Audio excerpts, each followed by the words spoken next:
Salut à tous, aujourd'hui je vais vous parler de Deadly Class. Donc, Deadly Class, c'est un comics américain. Au scénario, on retrouve Rick Remender qui a travaillé sur Black Science, Fear Agent ou encore aux USA sur Tokyo Ghost avec Sean Murphy. Au dessin, on a Wes Craig qui a travaillé, comme pas mal de dessinateurs américains, sur des séries de super-héros tels que Batman, Superman, Flash ou encore les Gardiens de la Galaxie. Deadly Class raconte l'histoire de Marcus, qui est un ado qui vit dans la rue. Il est né au Nicaragua et en fait, quand il était enfant dans les années 80, il a migré aux États-Unis avec ses parents. Et en fait, ses parents ont été tués sous ses yeux par une schizophrène qui s'est jetée d'un pont et qui leur est tombée dessus et ça les a tués sur le coup. Alors pourquoi cette schizophrène était là ? Parce que en fait, Ronald Reagan, qui était à l'époque président, a coupé les vivres des asiles psychiatriques du pays, mettant à la rue des tas de malades mentaux.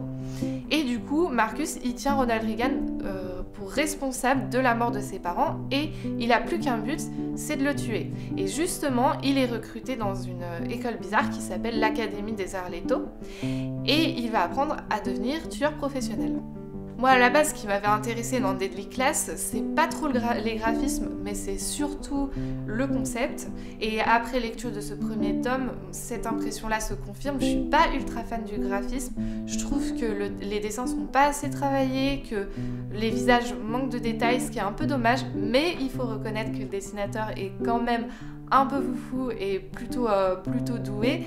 Notamment, il y a une scène de trip sous LSD qui est vraiment réussie au niveau des dessins et aussi au niveau du scénario qui est vraiment bien foutu. Dans Deadly Class, il y a vraiment un humour noir qu'on retrouve dans pas mal de comics américains qui est vraiment bien mené. C'est pas parodique, mais c'est quand même très très drôle. Le plus marquant, c'est pas qu'on soit face à des ados qui sont dans une académie pour apprendre à tuer, ce qui est pourtant assez surprenant. Le plus marquant, c'est plutôt ce côté lycée. En fait, on sent que le scénariste a pas du tout aimé ses années lycée parce qu'on se sent vraiment oppressé comme Marcus quand il arrive dans cette nouvelle académie. Les élèves sont particulièrement hostiles, il a énormément de mal à se faire une place et on sent vraiment qu'en fait c'est le thème de ce premier tome. Au fil de l'histoire, on sent finalement que l'histoire personnelle de Marcus va quand même prendre le pas sur ce côté lycée dans les tomes suivants. D'ailleurs, le tome suivant, on n'aura pas à l'attendre longtemps puisqu'il est déjà prévu pour début novembre prochain. Et ça, c'est plutôt cool. Alors, si vous avez envie de vous lancer dans une nouvelle série et que vous n'avez pas peur des taches de sang, tentez le coup.